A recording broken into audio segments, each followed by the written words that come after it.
This video is brought to you by me. If you like what you see, please consider subscribing and pledging your support on Patreon so I can afford to pay my bills and give my cat a break from powering my computer.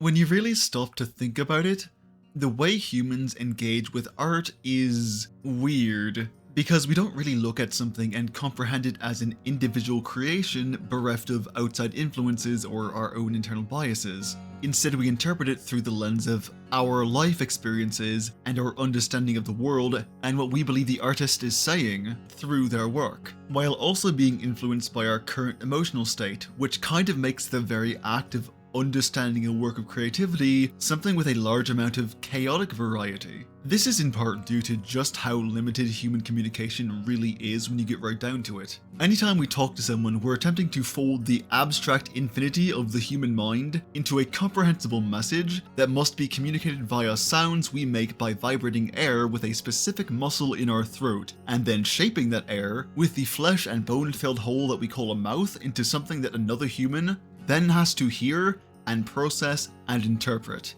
And the weird thing is that this is the most direct method of communication we have, because art gets even more complicated. Art is an attempt to communicate ideas and emotions through an alternatively abstracted method to invoke specific feelings within another person as a means of communicating what words alone can't. Sure, words are an art of their own, and there are many forms of art that involve speaking or singing or writing, but the actual point isn't just to communicate a message and be done with it. It's to communicate in such a way that it touches upon the heart and mind of another in a way that simply talking to someone can't. The beauty of music and story and painting and animation and singing and dancing and every form of self-expression you can think of is that you're trying to connect to someone on a deeper level that leaves them changed. And I think that is incredibly beautiful, but it also has the problem of often being extremely confusing, which is why the interpretation of art is not just a fun pastime, but a respected school of thought and criticism.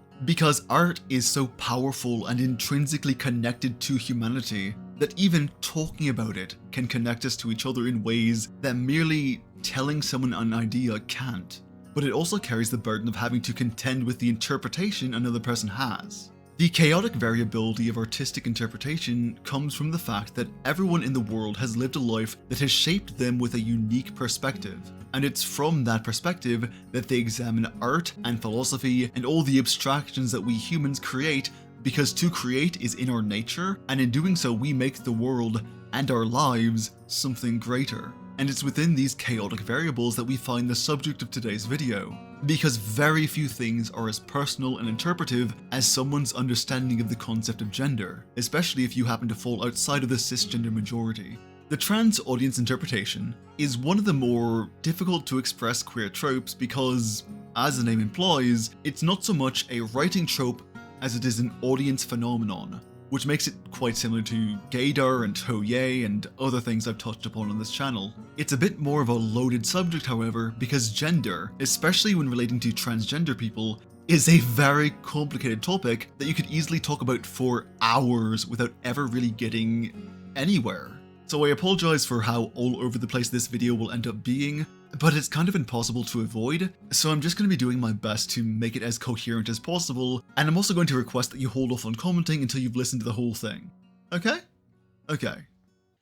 So as implied by the name, the trans audience interpretation, or the TAI for short, is the phenomenon in which the viewer reads a certain character as being transgender, usually based on a number of factors, and generally falls into one of two headcanons. The character transitioned to their canon gender prior to the event of the story, or they're either closeted or an uncracked egg and will transition post-canon.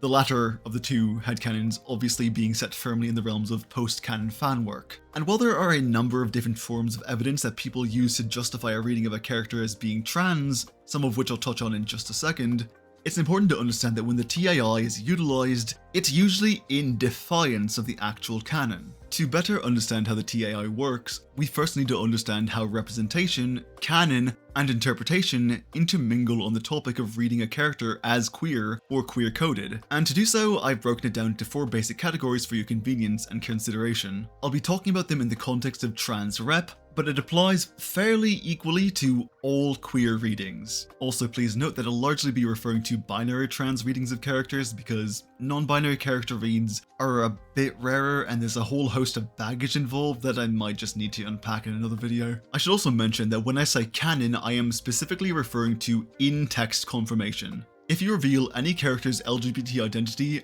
on something like Twitter with no in-text acknowledgement, then you have fundamentally failed as a writer, and I'm going to hit you with my stick that has the words "do better" carved into the side. Category 1. Explicit canon. This is where the character states their gender identity outright in the text of the work. When Barney from Dead End Paranormal Park says, "I'm trans, Norma." Or Bridget from Guilty Gear says, "Cowgirl is fine, because I'm a girl." Or Tosh from Veilguard says, "So I'm non-binary." This is an explicit announcement of their gender identity that leaves no room for any good faith opposing read or argument. I'm only really including this for completeness' sake, by the way, as by its nature it requires no actual interpretation on the audience's part. This and the next category are also the only places you find actual representation, just an FYI. Category 2. Implicit canon. This is where the character's trans status is never explicitly stated, but is still 100% canon and requires little to no interpretation on the part of the audience. The current most common form of this is when a non-binary character is referred to using only their proper pronouns, such as with Rain from the Owl House. This tends to be the easiest for people to implement and tends to favor non-binary over binary trans characters, as you can just use they/them pronouns and people tend to get it. Though it can be done with binary trans characters as well by having them refer to their pre-transition self as a different gender from their current one, or other similarly clear context clues. Category 3. Possible implications and applicability. This is where the real meat of the TAI lies, as there are actually a great number of character traits that people tend to read as allegorical to a trans identity, and sometimes creators actually do leave it up to interpretation or leave hints to the character's true gender identity rather than utilizing categories 1 and 2. This is far less common now as people are a bit more comfortable actually depicting trans characters and there's not much need to be sneaky about it, but that doesn't stop people from continuing to see traits and deciding that they signal a secret trans identity. I'll get into it more in a bit because there's actually a lot to unpack there, but some of the more common traits people tend to read as trans signifiers include being shower shy or overly concerned with having their torso exposed, being very close to a sibling or a friend of a different gender, a strong desire to prove their gender, whether it be masculinity or femininity, a strong negative opinion on their canon gender or a desire to be seen as not like other boys/girls, being unusually good or bad at stereotypically gendered tasks like a boy being good at sewing or a girl being a bad cook, a significant height difference from their peers or having a body type that falls outside of the expected gender norms,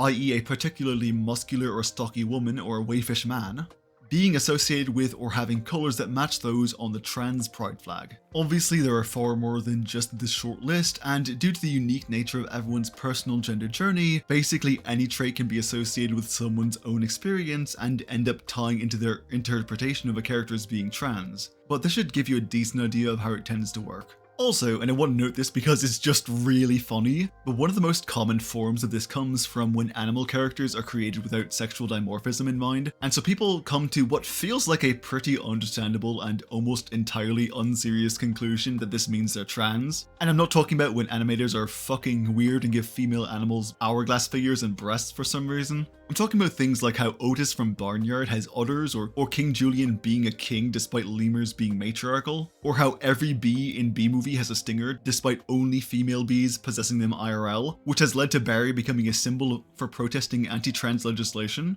which then led to the people of Utah flooding the online forums for reporting trans people with Bee Movie memes, and I think at one point the full movie script. And that is legitimately the funniest fucking thing I've ever learned while doing research for one of these videos. So I never thought I'd say this, but thank you, Utah.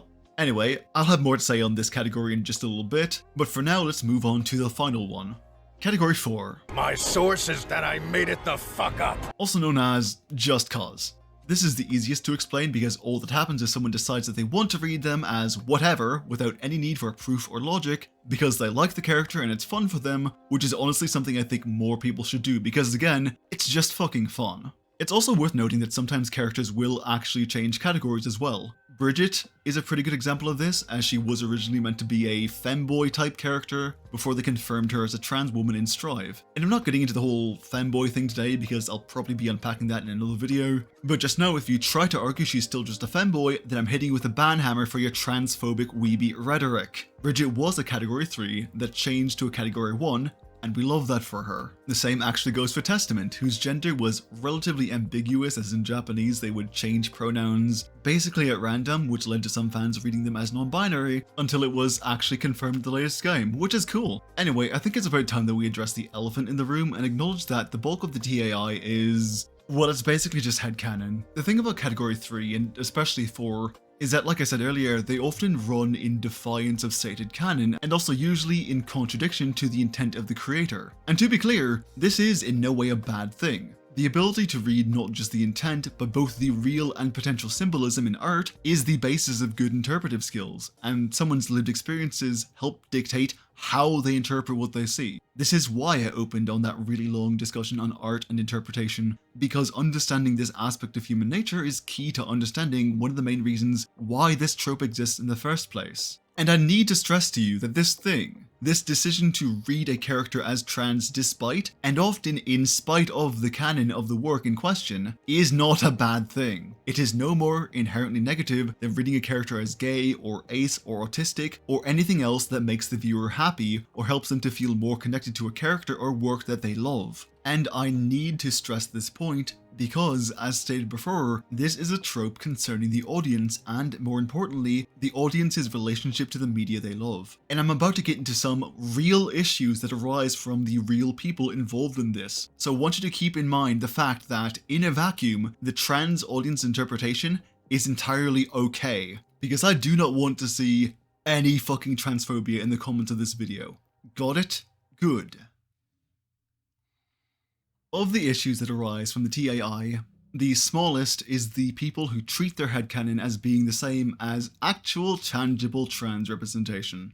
I realize that the people who've been with my channel for a long time might find the fact that I'm saying the trans audience interpretation isn't a bad thing to be weird, considering just how much I've stressed in my videos on representation that in-text representation is the only kind that matters, but the TAI only becomes a problem in that regard when people are doing this. And when I say this, I am also referring to when the creator fucking tweets that a character was trans the whole time. No, really, I know that we put literally no indication in the actual media, but trust me you guys, it's definitely there, so you should praise me for doing a good job. This is, simply put, deceitful. Your headcanon is no substitute for actual representation, and authorial headcanon is just as worthless. I've had a number of people claim shows as being very trans-friendly or having canonical trans characters in the past, only to watch them and find absolutely nothing except for a tweet from the writer or a fucking footnote in a Wikipedia article, which is frustrating because they often don't even realize how dishonest they're being about it. And I know I'm not the only one who's been burned by this brand of dipshit, but whether you intend to or not,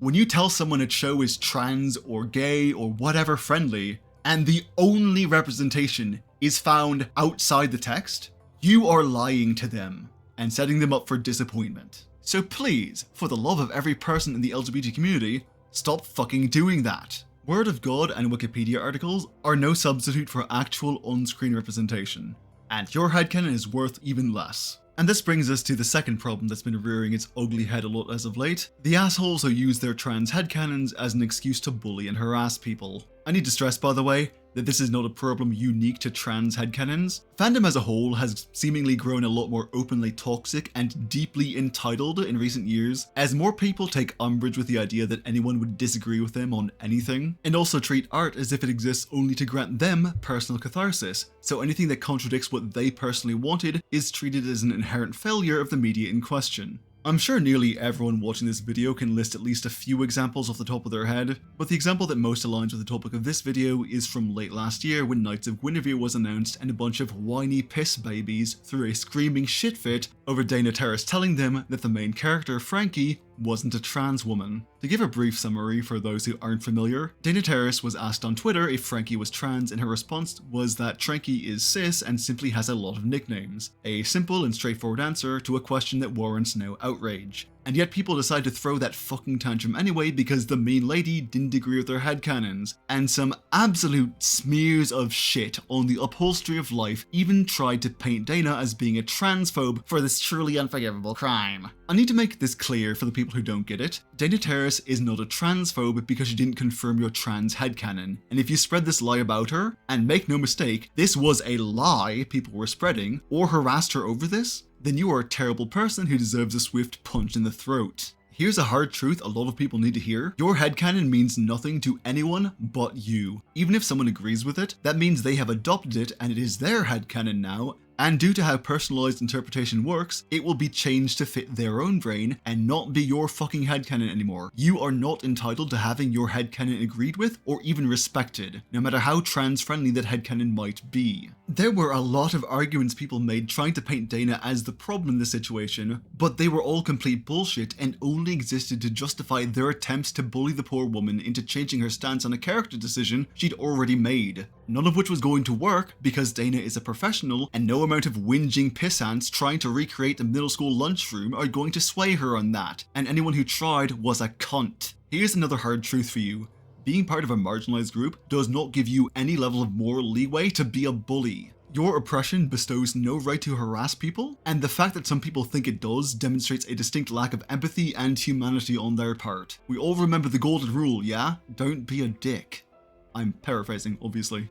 We certainly do need more trans representation in media, but not only does this not get you that thing you want, it also gives trans people a bad name when some of the loudest members of our community are known for trying to ruin the reputation of an innocent woman who has already demonstrated herself to be an ally in her past work. Shut the fuck up and get over yourself. And this leads us to the last of the issues that arise from the TAI, and that is, well, a lot of it is very gender essentialist in nature. For those who don't know or just need a refresher, gender essentialism is the debunked theory that there are ontological truths about the different genders that stem from their assigned sex. Or to put it more simply, it's the idea that the biological differences between men and women makes them inherently extremely different, and therefore they must look and function a certain way. And I'm not talking about just things like primary and secondary sexual features. I'm talking about things like talents, personality traits, emotionality, and the entire idea that one gender is superior to another. And friends, a lot of arguments people make for their trans interpretations dip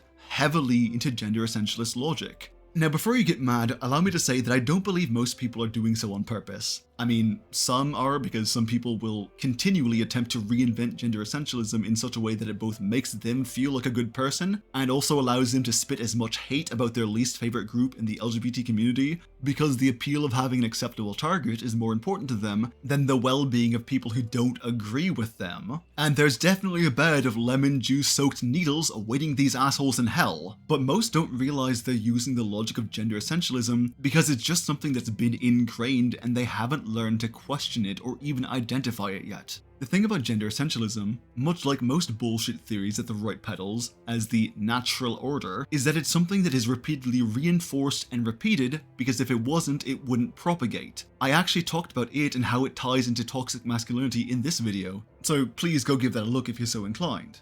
And also go play South of Midnight, it's a really, really good game. I actually care more that more people play South of Midnight than watch a video I'm extremely proud of. That's how good the game is. But the point here is that gender essentialism posits there to be an absolute truth in masculinity and femininity, and everything that falls outside of that is a form of failure. And this mindset is something that people bring into discussions on trans people as well. The Knights of Guinevere debacle actually provides a good example, because one of the more common arguments was that Frankie being a butch woman was supposedly an obvious sign that she was trans. And I'm going to give you a second to think about why that line of logic is a problem.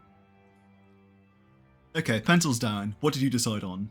Don't worry, there are actually multiple correct answers, the first and biggest of which is that it presupposes butchness as disconnected from natural womanhood and therefore a signifier of being trans femme. It is saying, this woman does not look appropriately feminine, therefore she must have been assigned male at birth. Which is a pretty gross attitude to have about butch women in general. Butch trans women do exist, and they are beautiful and awesome and we should celebrate them, but this if A then B line of logic is actually incredibly transphobic in nature, and it also demonstrates the second huge problem, and this is actually a big problem with how a lot of LGBT character interpretation works, in that it boils the idea of transness down to an aesthetic. There's another trope that I haven't covered on my channel yet because it's not really complicated enough for its own video, and that would be gender nonconforming equals gay. And it is exactly what it says on the tin. Any instance of gender nonconformity, no matter how small or how common, is perceived as being a sign of them belonging to some group within the LGBT community. Whether it's a girl in any way looking like a boy, or a boy having stereotypically feminine interests or talents, or someone being close to a member of the opposite gender without displaying any sexual attraction. And is this starting to remind you of the list from category 3 just yet?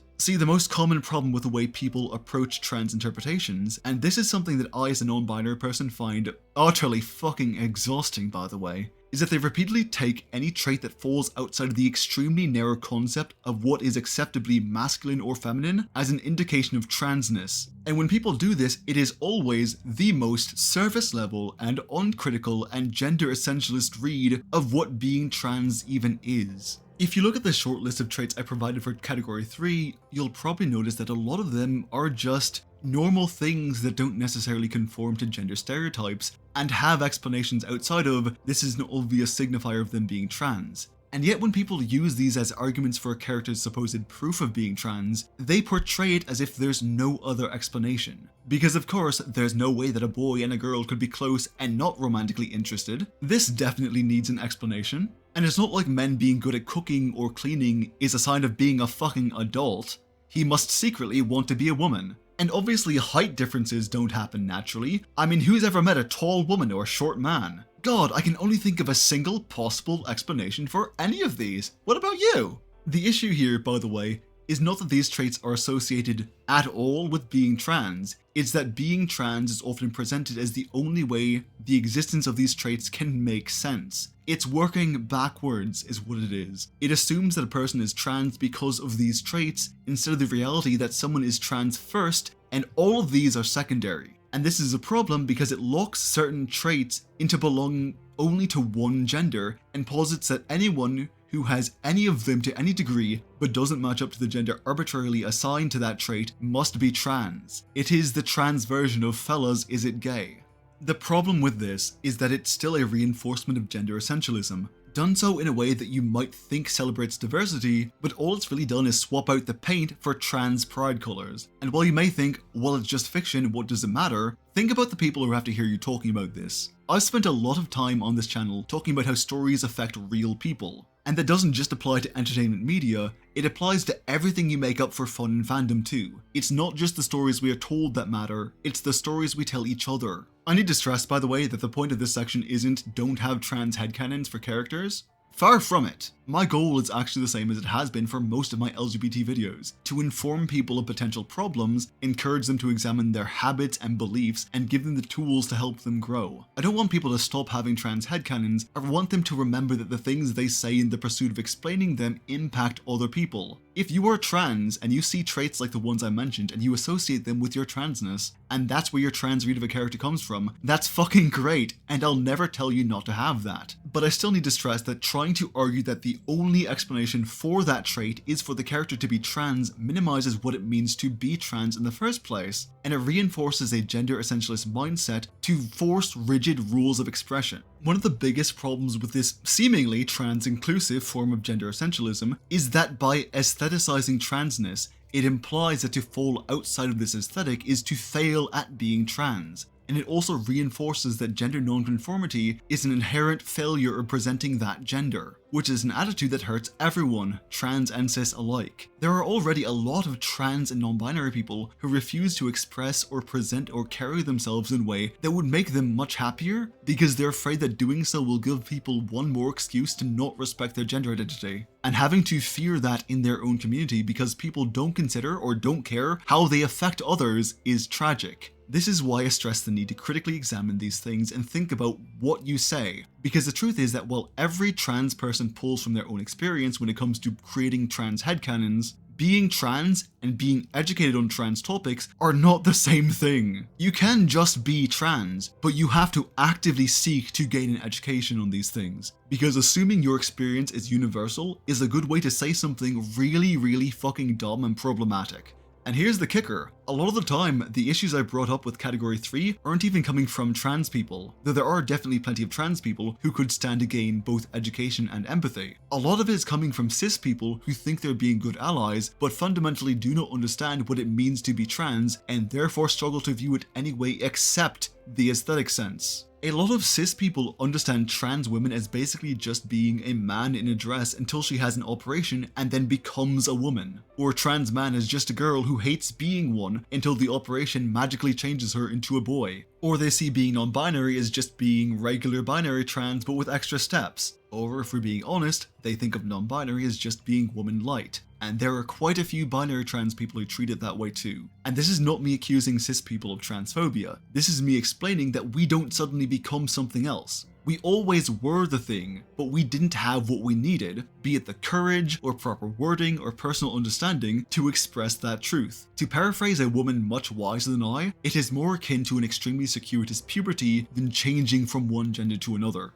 And to be clear, I am not calling cis people inherently transphobic, nor am I arguing that they shouldn't have trans headcanons of their own. My point is, as per usual, that you need to think critically about the things you say and make and how they can affect other people, especially the people you're hoping to represent. A well-intentioned fuck-up can do just as much damage as an actively spiteful decision, and critical thought and educated intentionality is how we avoid doing that. And again, I'm not saying that you can't put any number of personal reasons behind why you interpret a character. I'd actually like to see it happen more often, but I'd also like to encourage more people to really dig in to what it is that makes you identify so much with a character beyond just the general aesthetics that feed into gender essentialist logic. Also, I'd really like to encourage more people to say just cause for the trans headcanons, because let's be honest, you don't need a fucking justification in the first place. If it makes you happy to read a character as trans, then you should just do it and tell anyone who demands a better explanation than your personal joy to go to hell. So, usually when I unpack a trope, I like to end the video by talking about how to do it well, but that doesn't really apply for tropes centered on the audience itself, and I usually end up doing what I did not 10 seconds ago. But today, I kind of want to come back to the question of why that I briefly touched upon earlier, because I actually had a friend ask me that very question when we brushed up against the subject while discussing a show. Why do you see so many trans headcanons now? And working on this video, I've come up with a few answers I think fit. The most obvious is probably just that we don't have that many canonical trans characters. I've talked about this in other videos, but as much as some extremely obnoxious people try to argue that it's been nothing but non-stop trans and non-binary characters being jammed down the audience's throat lately, trans rep is still exceedingly rare, especially good trans rep where we're not being demonized or villainized in some way, and non-binary people have only even started to be acknowledged in the last 10 years, let alone appear in popular media. I'd think it should be entirely understandable that we would start to take matters into our own hands somewhat. Another obvious answer is it just makes us happy. Everyone yearns to see their struggles and experiences represented in the media they love, and so this is a natural extension of that desire. And of course, spite is also a motivator in that. When someone looks at your interpretation and tells you it's wrong and that you should stop, you might feel the urge to double down just because you can. But I think the biggest reason simply comes back to that matter of how we as humans engage with art. Because we see reflections of ourselves and our struggles in the art we engage with, and while it may not make sense to cis people and might not even make sense to other trans people, we identify with their stories on a very personal level. A trans man might identify with Yamato, who declares himself a man and demands that others refer to him as such, no matter how they think he looks. Or he might look at Mettaton's desire to find the perfect body that allows him to finally feel like himself and see his own struggles there. A trans woman might look at Spider-Gwen's fight with her father about having to hide a part of herself, or Shion's struggle to be seen as herself and not as a mere extension of Sora, and see her own fight to be respected and loved for who she is. And a non-binary person might find a connection in characters like Makoto Kusanagi, who feels no attachment to the perceived gender of her body and in the end refuses to be defined by it. And none of these people would be the least bit wrong in feeling that way. What trans person can't, on some level, identify with Rumi and the discomfort she feels with her own body, in the shame she's made to feel for being different, and the joy she experiences when she's finally accepted? There are trans men who identify with Dipper for the insecurity he has surrounding his masculinity, and trans women really seem to relate to Jax from the Amazing Digital Circus for reasons that continue to escape me. I mean, that's mostly due to the fact that I cannot fathom why anyone would like Jax at all, but that really just proves my point about how even other trans people won't understand sometimes, and that's honestly okay. What matters is that it's something that makes you happy, and that you're not being a dick about it. Golden rule, remember? In the end, the trans audience interpretation is just that. It's an interpretation. It's yours to decide on and define, and it's determined, first and foremost, by your lived experiences and the things that have come to define you. And remember, you can always just go, just cause, and say fuck anyone who tells you otherwise. Life's too short to have to explain all the little things that make us happy. So, yeah. Happy Pride Month, everyone. I hope you find something small that brings a smile to your face, and I hope you're ready for Wrath next month. Thanks for watching.